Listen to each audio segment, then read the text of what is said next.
Hello दोस्तों, आप सभी का स्वागत है learn to grow with DS YouTube channel पर। तो आज की वीडियो टीचिंग एप्टीट्यूड के रिगार्डिंग होने वाली है। अगर आप लोग भी 2026 में उत्तराखंड का कंबाइंड बीएड एंट्रेंस एग्जाम देने जा रहे हैं तो वीडियो को लास्ट तक जरूर देखिएगा। वीडियो की स्टार्टिंग में हम 2025 में जो क्वेश्चन पेपर में बना था 50 मार्क्स का टीचिंग एप्टीट्यूड का 2025 में, उसको डिस्कस करेंगे। एंड द एंड आपको लास्ट में ये बताया जाएगा कि आप किस तरह से इसको तैयार करके एक सेफ स्कोर अचीव कर सकते हैं।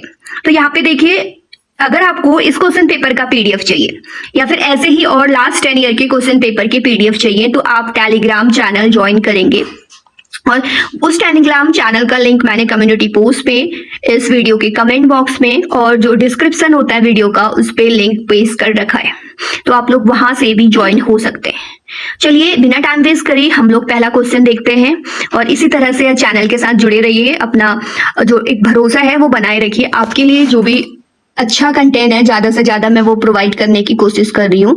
तो यहाँ पे देखते हैं, the main centre of education in the वैदिक पीरियड। जो वैदिक काल था उस समय पे जो एजुकेशन है उसका मेन सेंटर क्या था ये पूछ रहा है। जो तक्षशिला है ये इसका राइट आंसर हो जाएगा। अपना हम नेक्स्ट क्वेश्चन देखते हैं। चलिए, education program are control by, तो ये एनसीटी कंट्रोल करता है, तो इसका जो राइट आंसर है वो ऑप्शन नंबर सी हो जाएगा। अगला क्वेश्चन है, wastage and obstruction are the problem related to which type of education. इसमें यहाँ पे बोलना चाह रहे हैं ये कि अपनी पढ़ाई को अधूरी में छोड़ देना या फिर पढ़ाई का नुकसान होना, ये किस तरह की एजुकेशन से रिलेटेड प्रोग्राम समस्या है। तो आप देखते हैं बहुत से बच्चे ऐसा कुछ स्कूल छोड़ देते हैं या फिर स्कूल ज्वाइन ही नहीं कर पाते हैं, तो ये कुछ क्लास तक पढ़ते हैं फिर छोड़ देते हैं, तो वो उनकी अपनी ओन समस्या रह रही थी, क्योंकि पेरेंट्स का ये मानना था कि यहाँ पे अगर वो जितना स्कूल जाएंगे उससे अच्छा अगर काम करेंगे तो कुछ तो अपने खाने की या फिर दिनचर्या की व्यवस्था हो पाएगी। इस समस्या को दूर करने के लिए सरकार ने भी बहुत सारे प्रोग्राम्स चलाए, जैसे मिड डे मील योजना आई है जिसके तहत प्राइमरी लेवल पर बच्चों को यहाँ पे फूड की प्रोवाइड करवाया जा रहा है। तो ये प्राइमरी एजुकेशन इसका राइट आंसर है। तो जो ऑपरेशन ब्लैक बोर्ड है वो किस से इंक्लूड है, तो ये हमारे टू लार्ज रूम और एक ब्लैक बोर्ड एंड मैप, साथ में chart and play material, all of this. तो इसका राइट आंसर हो जाएगा ऑल ऑफ द अबव। या इसमें जो है 2 लार्ज ब्लैक बोर्ड भी इंक्लूड है, 2 लार्ज रूम्स भी इंक्लूड है और यहाँ पे आपका ब्लैक बोर्ड और मैप्स भी इंक्लूड है, साथ में चार्ट और खेल सामग्री भी है। तो ऑल ऑफ दिस इसका राइट आंसर है। नेक्स्ट क्वेश्चन है आपके पास यहाँ पे, बौद्धिक कौशल किस ज्ञान क्षेत्र के द्वारा प्रतिबंधित होते हैं। तो intellectual skills are reflected by which domain. तो इसका राइट आंसर हो जाएगा संज्ञात्मक, कॉग्निटिव डोमेन से रिलेटेड है। ये आप चीजों को बीएड में आके ही पढ़ेंगे। अब देखिए आगे क्वेश्चंस देखते हैं हम लोग किस अकॉर्डिंग है। यहाँ पे देखिए आपका 6 वाला क्वेश्चन यहाँ पे आपको देखने को मिल रहा होगा, which of the following is the false statement. आपसे बोल रहा है कि इसमें से कौन सा आपका फॉल्स स्टेटमेंट है। सबसे पहला ही स्टेटमेंट देखिए, यहाँ पे बोल रहा है education and teacher are the same concept. Education और जो टीचिंग है, टीचिंग और एजुकेशन सेम कॉन्सेप्ट है बोल रहा है। सेकंड आपके पास है, these is the different between education and teaching. Education और टीचिंग के बीच में डिफरेंस है और education is more comprehensive than teaching and training. जो शिक्षा है वो शिक्षण प्रशिक्षण की तुलना में अधिक व्यापक है, या फिर ऑल ऑफ दीज। यहाँ पे आप समझिए, आपको अगर ध्यान से देखेंगे तो पहला ही ऑप्शन इसमें रॉन्ग है। एक एजुकेशन एक अपना अलग चीज है और जो टीचिंग है वो अलग चीज है, ठीक है। अब आप टीचिंग कर रहे हैं या फिर टीचिंग करवा रहे हैं, तो यहाँ पे देखिए वो अलग चीज है। एजुकेशन तो वो भी है ना जो नॉन टीचिंग बैकग्राउंड से है और अपनी एजुकेट तो वो भी है, और यहाँ पे तो दोनों डिफरेंट कॉन्सेप्ट है, इसलिए ऑप्शन नंबर आपका ए वाला बिल्कुल ठीक हो जाएगा। अगला क्वेश्चन आप देख रहे होंगे कि universalization of primary education means. Primary education का यूनिवर्सलाइजेशन का क्या मतलब है, मतलब कि सार्वभौमिकता का क्या मतलब है। तो देखिए, यूनिवर्सलाइजेशन आर प्रोविजंस, मतलब कि जो प्रावधानों की सार्वभौमिकता, यूनिवर्सलाइजेशन ऑफ इन्वॉल्वमेंट या फिर यूनिवर्सलाइजेशन ऑफ रिस्ट्रिक्शन। तो इसका right answer all of this हो जाएगा। नेक्स्ट क्वेश्चन है यहाँ पे, what are the importance of a teacher is, जो टीचर है उसकी इंपॉर्टेंस क्या होती है। पहला देखेंगे आप effectiveness of teaching learning process, तो वो टीचिंग लर्निंग प्रोसेस को और इफेक्टिव बना ले, और डेवलपमेंट ऑफ स्किल को डेवलप करना, achievement of education objective, D है ऑल ऑफ दीज। तो इसका right answer all of these हो जाएगा। ये सारी एक टीचर की क्वालिटी होती है कि वो टीचिंग को और ज्यादा इफेक्टिव बनाए, स्किल को डेवलप करे, और अचीवमेंट ऑफ एजुकेशन ऑब्जेक्टिव, जो एजुकेशन का एम है उसको अचीव करे।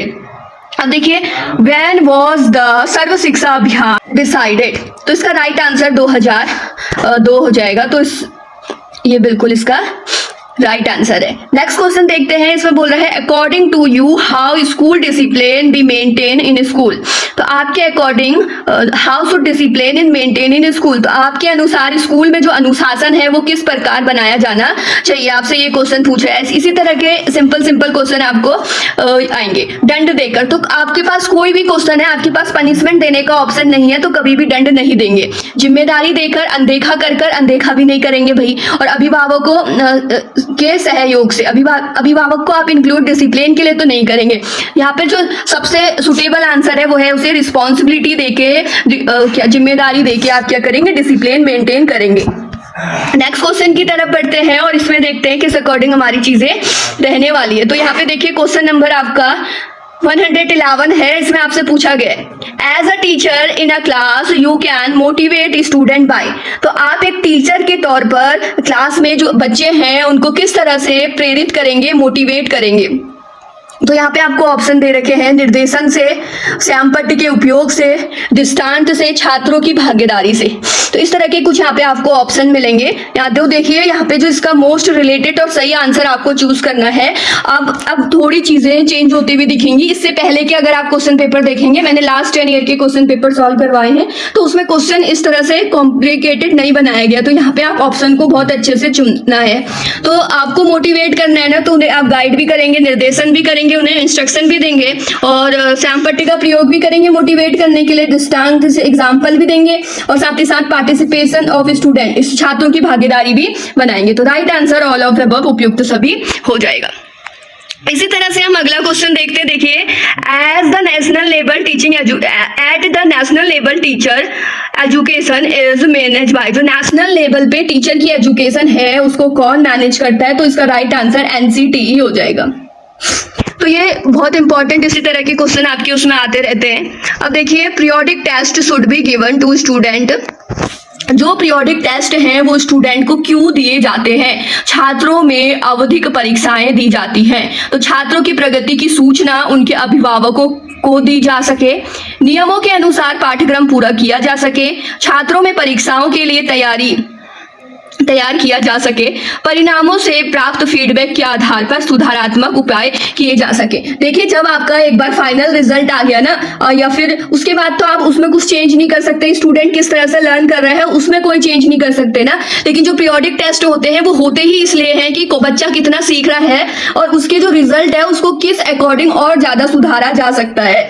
इसलिए right answer option number D हो जाएगा। आपने बहुत सी बार ऐसा देखा होगा स्कूल में कि अच्छा रिजल्ट नहीं आता है पीरियोडिक में, तो फिर रीपीरियोडिक भी करवाए जाते हैं, उनको फिर से रिवाइज करवा के चीजों को, इसलिए ही होता है। अब देखिए, इस क्वेश्चन में है कि लड़कियों की शिक्षा को प्राथमिकता दी जानी चाहिए क्योंकि लड़कियां लड़कों से अधिक बुद्धिमान होती हैं, लड़कियों की संख्या लड़कों से कम होती है, अतीत में लड़कियों के साथ लड़कों के मुकाबले भेदभाव किया गया है, एंड नेक्स्ट ऑप्शन है लड़कियां सामाजिक परिवर्तन का नेतृत्व कर सकती हैं। तो इसका राइट आंसर यही है, ऑप्शन नंबर डी बिल्कुल ठीक होगा। जो भी सोशल चेंज आ रहे हैं उसको जो गर्ल्स हैं वो भी लीड कर सकती हैं, इसलिए ये जरूरी है कि गर्ल्स की एजुकेशन को भी प्राथमिकता देनी चाहिए। नेक्स्ट ऑप्शन क्वेश्चन नंबर 115 है। इसमें बोला है समावेशी शिक्षा की सफलता निर्भर करती है जो हमारी इंक्लूसिव एजुकेशन मतलब कि सभी को समान अवसर मिलने चाहिए और सभी को समान शिक्षा मिलनी चाहिए। तो यहाँ पे देखिए, यहाँ पे सामुदायिक सहयोग ऑप्शन ए बोल रहा है, सामुदायिक सहयोग इसमें जरूरी है।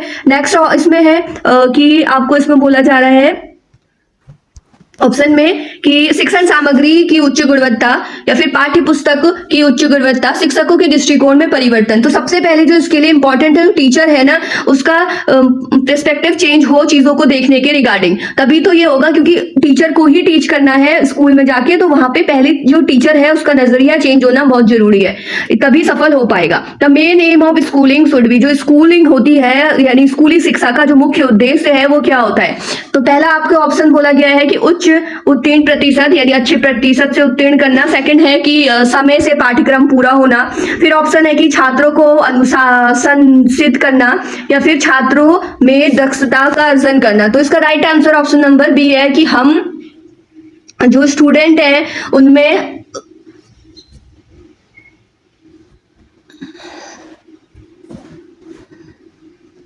यहाँ पे आपका नेक्स्ट क्वेश्चन है, स्कूली शिक्षा का जो मुख्य उद्देश्य क्या है होता है। तो इसका राइट आंसर हो जाएगा, जो मेन उद्देश्य है ना स्कूली शिक्षा का, वो छात्रों को अनुशासित जीवन प्रोवाइड करना है, यानी छात्रों का अनुशासित जीवन इसका राइट आंसर है। यानी जो स्टूडेंट है वो जीवन में अनुशासन के साथ काम करना सीखे।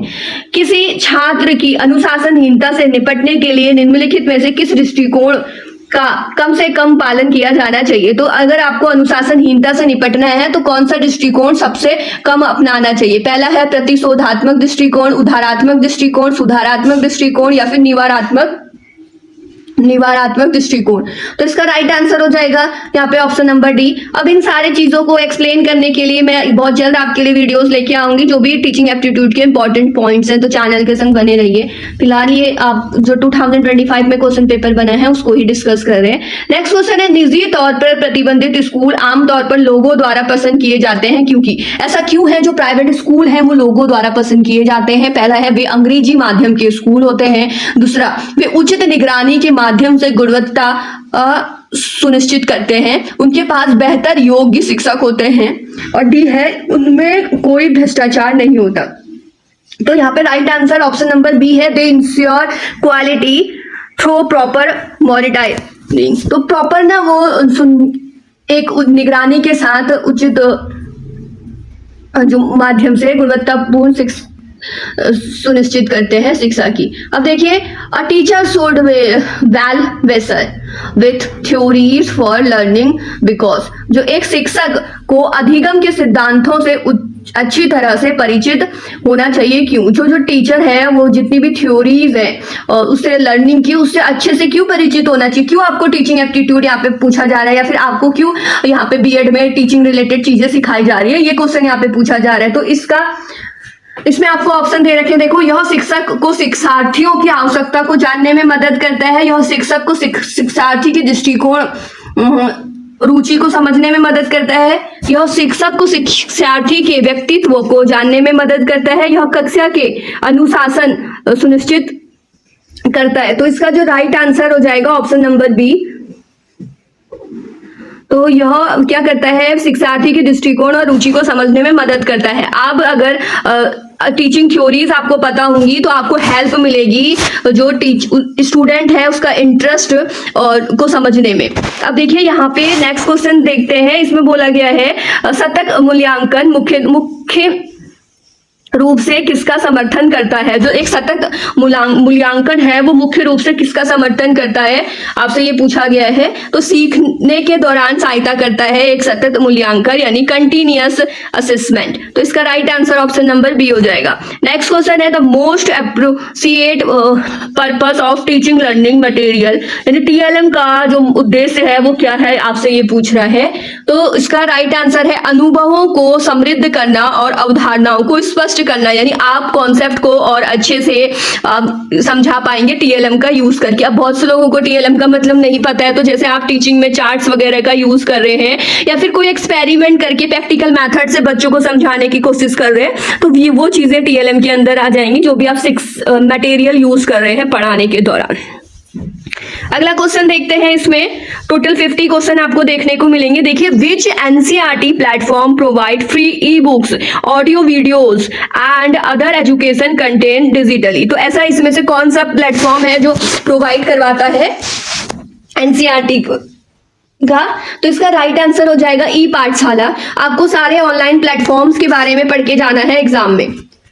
नेक्स्ट है the core principle of inclusive education, समावेशी शिक्षा का जो कोर प्रिंसिपल है वो क्या है, आपसे ये पूछा गया है। तो इसका जो मेन प्रिंसिपल है या मूल सिद्धांत है वो है पहुंच, भूमिका और उपलब्धि। इसका right answer option number B है। नेक्स्ट क्वेश्चन आपसे देखो, फिर से एक अच्छा सा क्वेश्चन है, देखिए which digital education platform maintain by NCERT under the ministry of education service contain 36 Indian language. तो ऐसा कौन सा प्लेटफॉर्म है जिसके अंतर्गत जो एनसीईआरटी द्वारा संचालित होता है और भारतीय डिजिटल शिक्षा प्लेटफॉर्म की 36 भाषाओं में सामग्री प्रदान करता है। तो इसका राइट आंसर हमारे पास हो जाएगा दिशा। नेक्स्ट क्वेश्चन है इन NEP 2022 the current 10+2 system is to be replaced the new curriculum structure. What will the new curriculum structure? जो ये रिप्लेस हो गया है, यानी 10+2 को रिप्लेस कर दिया है ना नए स्ट्रक्चर में, तो वो स्ट्रक्चर क्या है आपसे ये पूछ रहा है। तो इसका आंसर हो जाएगा 5334 नया स्ट्रक्चर है, ये है। नेक्स्ट क्वेश्चन की तरफ बढ़ते हैं। देखिए यहाँ पे आपसे पूछा गया है according to the national education policy 2020 which instructions has been established for more holistic development of higher education. तो इसका राइट आंसर हमारे पास देखिए यहाँ पे आपको ऑप्शन दे रखे हैं एनडीआरएफ या फिर HECI, नेक्स्ट है SERB या फिर NICTE। तो इसका right answer option number C होगा। अगले क्वेश्चन को देखते हैं, इसमें बोला है role of playing method. Role playing method is appropriate for which of the following.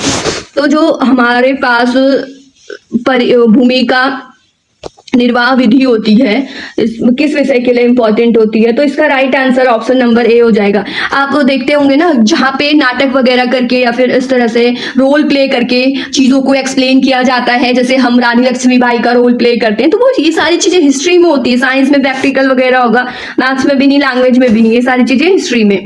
In the student, यदि कोई छात्र किसी परीक्षा में 2 बार बैठता है तो उसे क्या कहते हैं। तो देखिए in student appear twice in exam dam it is called. तो अगर तो उसको क्या कहेंगे, post test, pre test, test, retest, none of these. तो इसमें टेस्ट, रीटेस्ट इसका राइट आंसर होगा ऑप्शन नंबर सी वाला।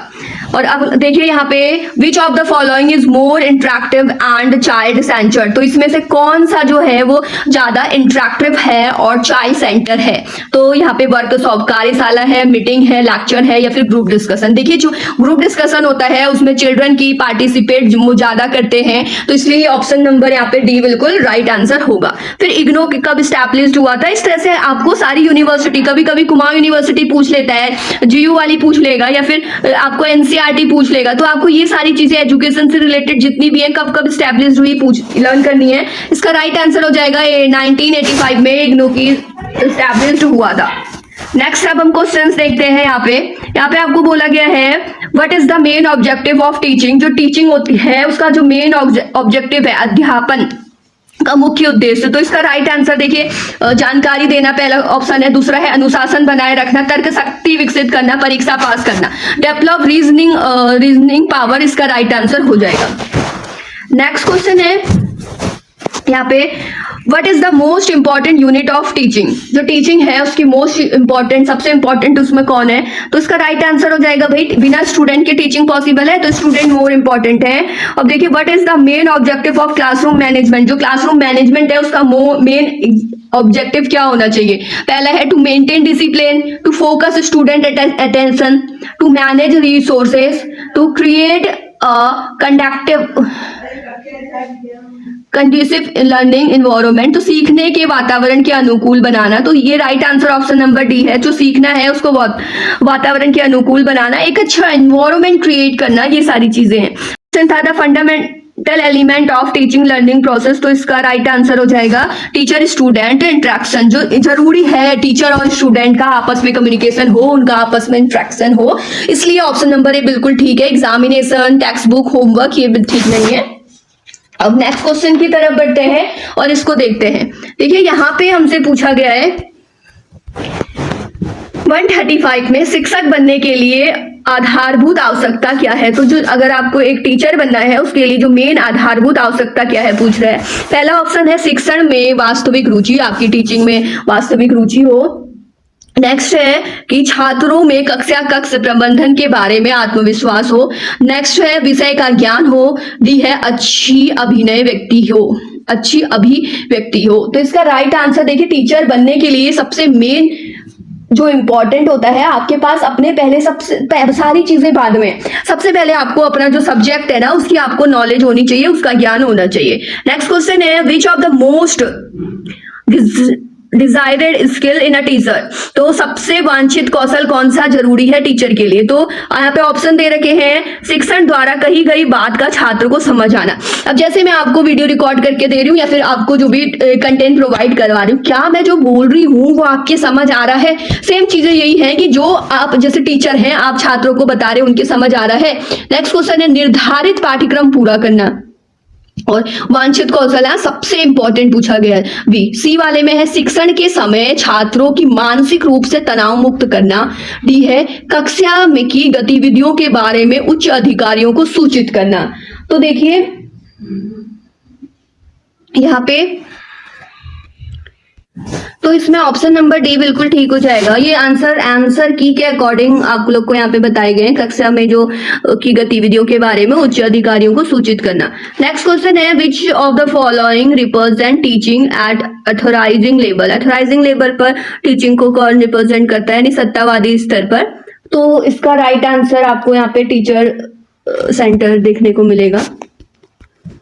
नेक्स्ट क्वेश्चन है यहाँ पे एक सफल शिक्षक वही होता है, यानी एक जो सफल शिक्षक है वही होता है नोइंग हिज सब्जेक्ट, जो अपने सब्जेक्ट को अच्छी तरह से समझता है। Right answer option number A हो जाएगा। तो एक सफल शिक्षक वही है जो अपने सब्जेक्ट के बारे में अच्छे तरह से समझ पा रहा है।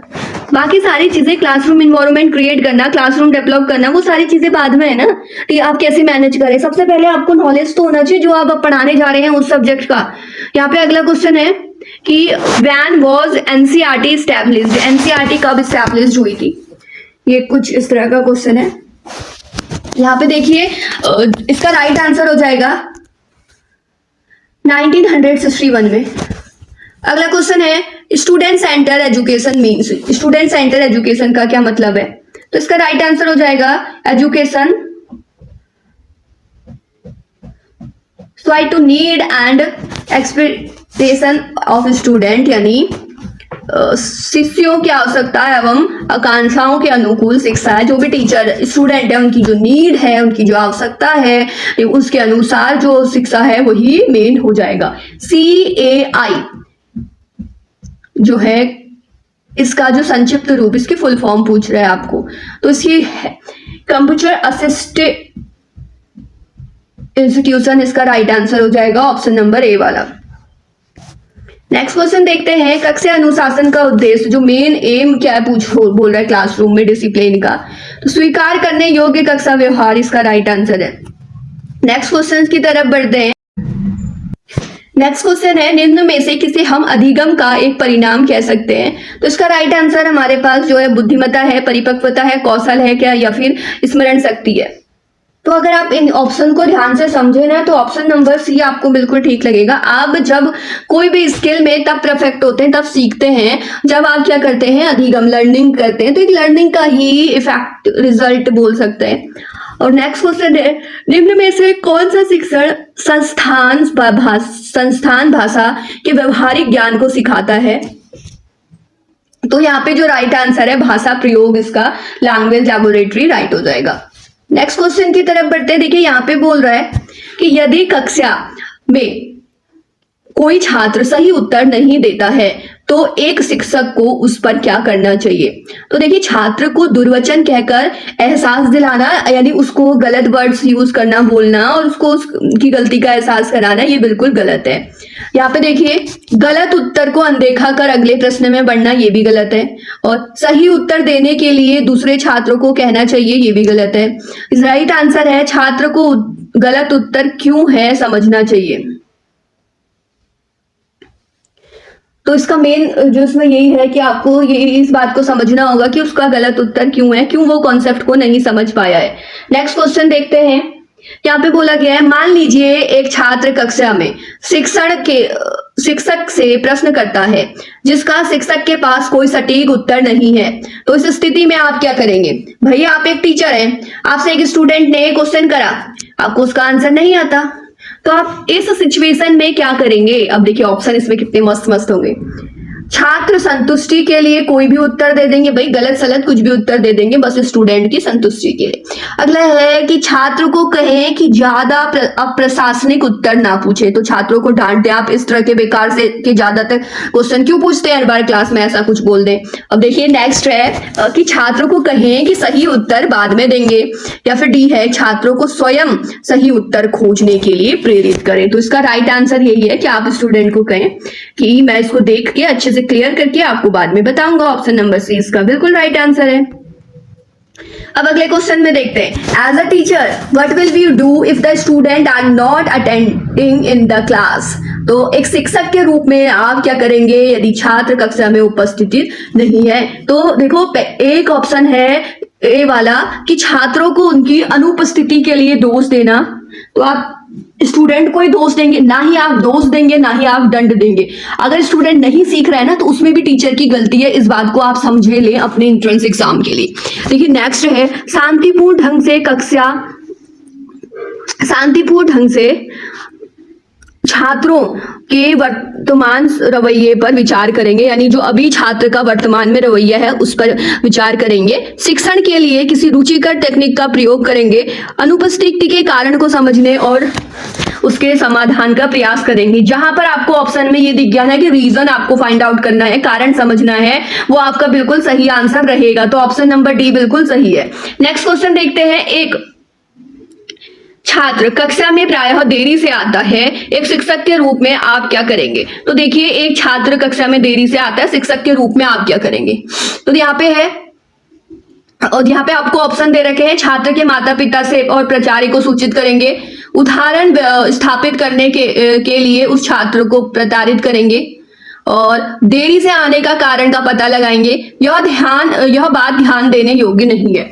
तो यहाँ पे देखिए मोस्ट सुटेबल आंसर वही है कि आप क्या करें, कारण जानने की कोशिश करें आपका स्टूडेंट क्यों लेट आ रहा है, इसलिए ऑप्शन नंबर सी बिल्कुल ठीक हो जाएगा। नेक्स्ट 149 क्वेश्चन है, जब नियमित रूप से बहुत सारे छात्र परीक्षा में विफल होते हैं तो यह समझा जाना चाहिए कि, अब देखिए बहुत सारे छात्र हैं नियमित रूप से क्या कर रहे हैं, वो अनुपस्थित रह रहे हैं। तो इसके लिए आपको क्या समझना है, शिक्षण प्रणाली विफल हुई है या फिर शिक्षक विफल हुए हैं। उसके बाद नेक्स्ट है कि यह पाठ्य पुस्तक विफलता है, छात्रों की व्यक्तिगत विफलता है। तो इसका राइट आंसर यही है भाई, जो टीचिंग है वो विफल हुई है, शिक्षा प्रणाली विफल हुई है, इसलिए ऑप्शन नंबर यहाँ पे फेल कौन हो रखी है, स्टूडेंट फेल नहीं हुए, शिक्षा प्रणाली फेल हो रखी है। यहाँ पे जब बहुत सारे छात्र इस तरह से फेल हो रहे, तो शिक्षक शिक्षा के पाठ्यक्रम को क्रियान्वित की जिम्मेदारी पूर्ण रूप से किसकी है? इसका आंसर भी एनसीटीई है। अगर आप ध्यान से देखेंगे ना तो एनसीटीई के 3 ऑप्शन आ गए। अब यहाँ पे बच्चा सोचेगा भाई क्या तीनों क्वेश्चन एनसीटीई से पूछे गए, मैं सही ऑप्शन लगा रहा हूँ या नहीं लगा रहा हूँ। यहाँ पे इस तरह की बात हुई है, पिछले ये 2025 का पेपर है। तो मैं ये बोल रही हूँ कि जितने भी ऑर्गेनाइजेशन है इसको अच्छे से देख के जाएं। अगर आप वीडियो चाहते हैं इस तरह के ऑर्गेनाइजेशन की भी तो आप कमेंट करिए। अब दूसरी मोस्ट इंपॉर्टेंट बात पे जाते हैं आप सभी लोगों की, कि हम तैयारी कैसे करें टीचिंग एप्टीट्यूड की। आप लोगों के लिए बिल्कुल ही डिफरेंट है ना ये पार्ट, लेकिन अगर आप भरोसा कर रहे हैं ना, थोड़ा सा भी ट्रस्ट कर रहे हैं, बाद के विवाद से आप बचना चाह रहे हैं, अच्छे नंबर स्कोर करना चाह रहे हैं, तो मेरी एक बात जरूर समझें। आप इतनी बार क्वेश्चन पेपर, कम से कम एक क्वेश्चन पेपर को आप ऐसा मत करिए कि नोट करिए या कुछ, आप बार बार सुनिए क्वेश्चन पेपर को और वीडियोस को सुनिए। उससे क्या होगा ना, आपके माइंड में आंसर करने की एक अप्रोच आ जाएगी कि किस अकॉर्डिंग आंसर करना है, और इसी प्रीवियस ईयर क्वेश्चन पेपर से आपका बनेगा। मैं आप लोग को इतने सारे पेपर प्रोवाइड करवा रही हूँ, कहाँ से मिलेंगे ये देखो। आप सबसे पहले आपको मैं लेके चलती हूँ अपने चैनल पर, यूट्यूब चैनल पर। तो देखिए ये learn to grow with DS का आपको यूट्यूब चैनल दिख रहा होगा। यहाँ पे आपको क्या करना है, पोस्ट में जाना है, मैंने यहाँ पे आपको लिंक दिख रही होगी, ये नोट्स और एग्जाम गाइड से रिलेटेड लिंक के लिए ज्वाइन करने को बोला है। तो आप यहाँ पे क्लिक करेंगे, आप टेलीग्राम आपके लिए इंटर होगा, टेलीग्राम, ठीक है। और ये देखो टेलीग्राम खुल गया है, और अभी इसमें बहुत कम 9 लोग ही ज्वाइन हो रखे हैं और फ्री ऑफ कॉस्ट है। और यहाँ पे देखिए मैंने जो ये प्रोवाइड करवाए ना प्रीवियस ईयर क्वेश्चन पेपर की पूरी आपको पीडीएफ प्रोवाइड करवाई है, ये पूरे आपको इसमें पेजेस दिख रहे होंगे, तो ये पूरे आपको 20 पेजेस की पीडीएफ है। इसमें लास्ट 10 ईयर के क्वेश्चन पेपर है आपके पास। पहली बात तो ये हो गई एक सीक्वेंस से, और अभी ये वाला 25 वाले का भी मैं आपको लिंक भेज दूंगी। सेकंड चीज यहाँ पे देखिए, आप जैसे ही इस लिंक को ओपन करेंगे ना, तो यहाँ पे मेरे ही यूट्यूब चैनल की प्लेलिस्ट खुलेगी। इसमें मैंने important topic for teaching aptitude पहली वीडियो इसमें बना रखी है। और ये सारी देखिए, ये 2023 का पेपर है, 24 में ऐप का पेपर, 19 का पेपर, 20 का पेपर, 18 का पेपर, और इसमें अभी 25 का भी मैंने ऐड ऑन कर लिया। और क्या चाहिए भाई, पूरा आपका टीचिंग एप्टीट्यूड तैयार हो गया है। और आपको टीचिंग एप्टीट्यूड में एक अच्छा स्कोर करना है, तो एक अच्छा स्कोर मतलब आपका 35 प्लस होता है 50 में से 35 प्लस एक अच्छा स्कोर है टीचिंग एप्टीट्यूड वाले पार्ट में। वो प्रीवियस ईयर क्वेश्चन पेपर और कुछ टॉपिक से कंप्लीट हो जाता है। वो टॉपिक आप लोग के लिए आएंगे, लेकिन आप लोग पहले इस वीडियो में आके कमेंट करिएगा कि हमने ये सारे प्रीवियस ईयर क्वेश्चन पेपर देख लिए हैं। आपकी उसके बाद ही वो वीडियोस आएंगी, और आएंगी जरूर, आप उस बात से बेफिक्र रहिए। तो मिलते हैं इसी तरह की एक और नई वीडियो में। Thank you such for watching.